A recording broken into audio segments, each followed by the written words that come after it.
If you're coaching clients that are navigating the world of work right now, chances are burnout is in your sessions.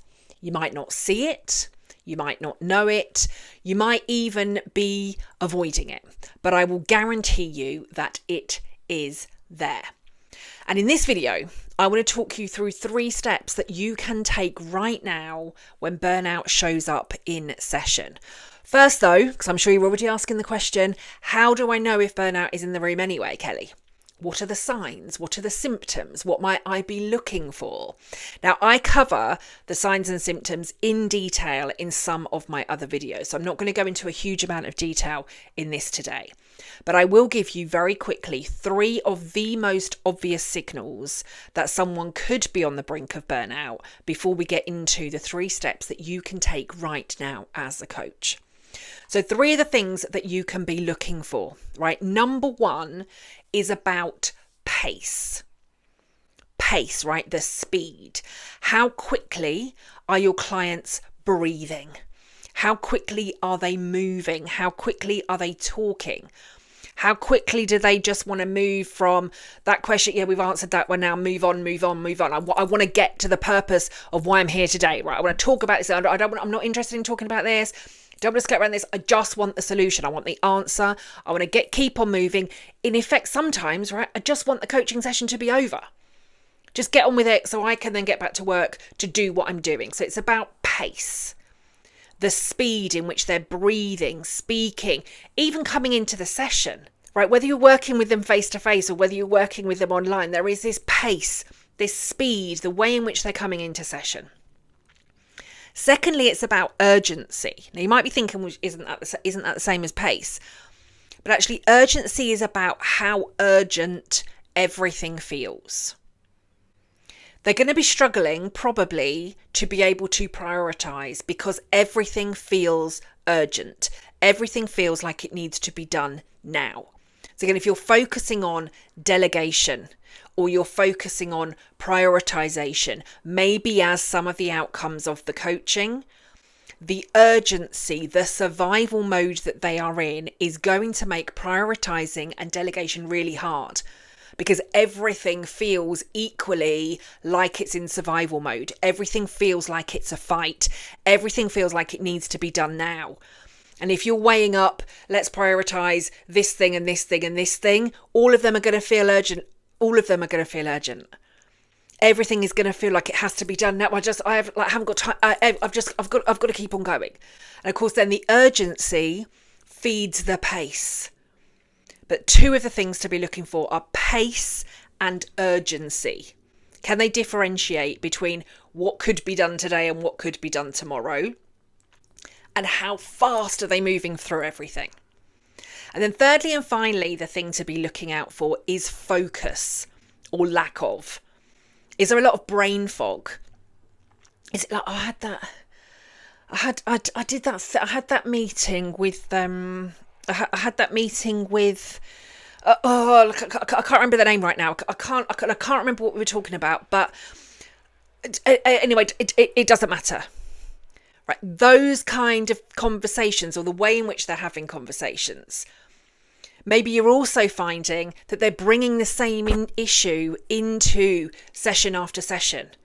You said, I think we did this last month, or we did this last week, or we did this 2 sessions ago. Why are we here again now? Maybe you're finding they're repeating some of the same answers. You're repeating some of the same questions. They're repeating some of the same questions, but there is a lack of focus.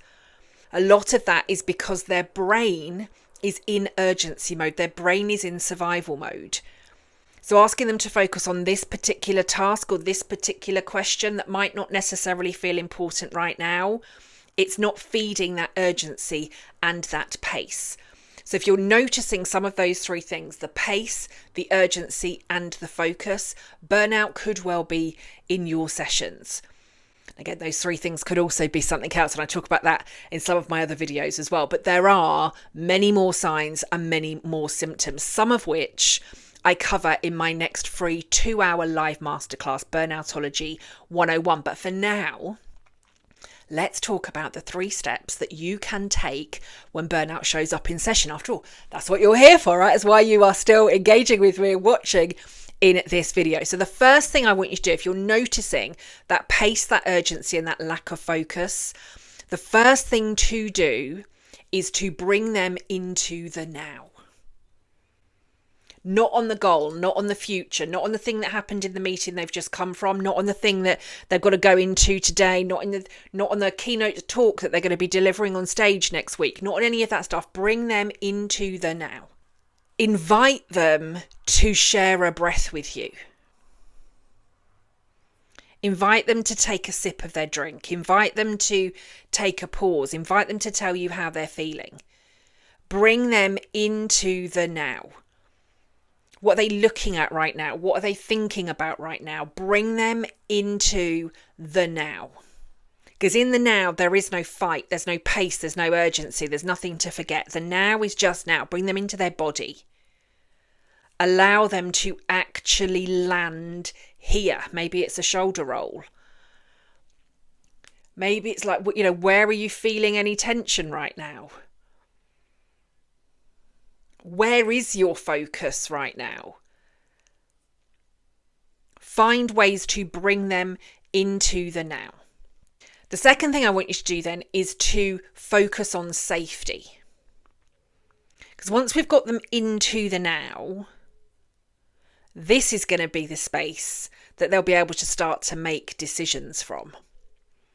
Now is where they can start to make change. Not in the meeting 3 weeks from now, not in the meeting that took place 2 days ago, not in the conversation that they had first thing this morning, but now.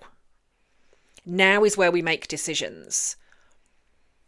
But if a client is on the brink of burnout or they're in that survival mode, there is likely a lack of a feeling of safety. The pace, the urgency, the lack of focus, the fact that their brain and their thoughts and their energy are scattered all over the place is a lack of safety. So you could try questions like, when was the last time it felt safe for you to pause? When was the last time it felt safe for you to roll your shoulders? When was the last time that it felt safe for you to take a breath? When was the last time it felt safe to be you without feeling like you had to achieve another goal, another outcome, another task? Describe the last time that you felt safe. Describe the last time you felt safe at work. The last time maybe that you delegated. Give me an example of when delegation felt safe. Give me an example of when prioritizing felt safe. Give me an example of when it felt safe enough to just stop, to rest, to be, to enjoy yourself. Bring the feeling into safety. Bring the focus onto safety. But only after you've got them into the now.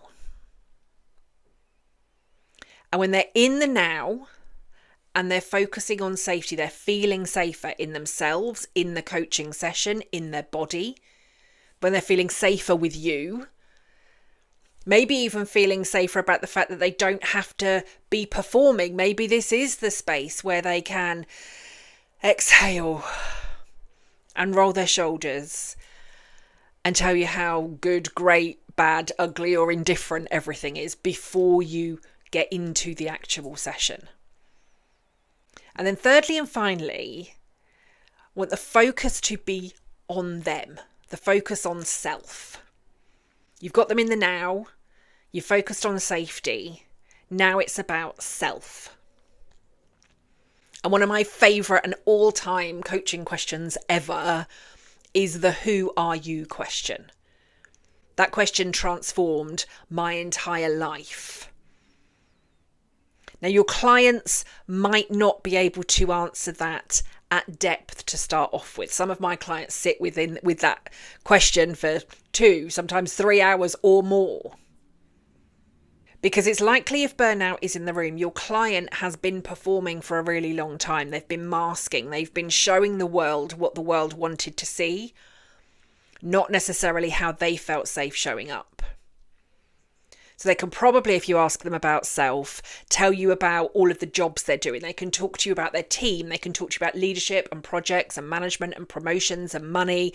They can talk to you about the roles that they have at work and at home and at clubs and in societies and communities. And they can talk to you about all of that stuff. They probably give you their name, their age, parental responsibility and or not, caring responsibility and or not. They can talk about their partner, their spouse. They can talk about all of that stuff. They can talk about awards and certificates.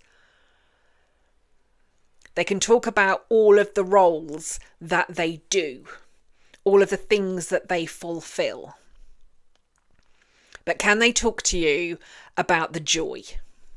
Can they talk to you about what frustrates them when it's not present? Can they talk to you about what pisses them off? Can they talk to you about what energizes them or what exhausts them, what gets them out of bed in the morning?